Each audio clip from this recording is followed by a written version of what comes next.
মধ্যবিত্ত ছেলেদের স্বপ্ন একটা বাইক, হয়তো দামি কিছু নয়, হয়তো পুরনো মডেলের, কিন্তু নিজের নামে, নিজের হাতে কেনা। শৈশবে যখন পাড়ার বড় ভাইদের হাতে বাইকের চাবি দেখি, তখন মনে হতো একদিন আমারও থাকবে। কিন্তু বড় হওয়ার সাথে সাথে স্বপ্ন আর হিসেবের খাতার মধ্যে লড়াই শুরু হয়। বাবার ছোট্ট বেতন, বাসা ভাড়া, বাজার খরচ, ছোট ভাই বোনের পড়াশোনা, বাবা মায়ের ঔষধের খরচ, সব মিলিয়ে নিজের জন্য কিছু চাওয়া যেন অপরাধ হয়ে যায়।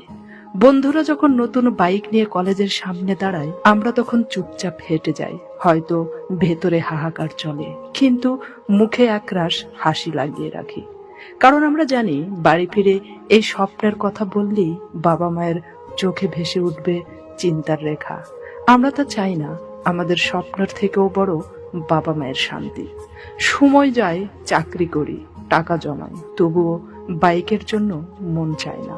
কারণ তখন সংসারের আরো বড় দায়িত্ব এসে যায় কাঁধে। বাবা বৃদ্ধ, মায়ের ঔষধ লাগে, বোনের বিয়ের কথা আসে, তখন মনে হয় বাইক পরে কিনবো।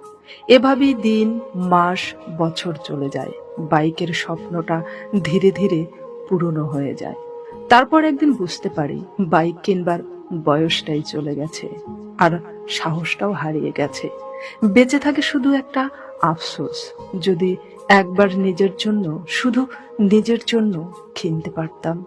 মধ্যবিত্ত ছেলেদের স্বপ্নগুলো এমনই। আমরা স্বপ্ন দেখি, স্বপ্ন বুনি, কিন্তু অনেক সময় সেই স্বপ্নগুলো পূরণ হয় না।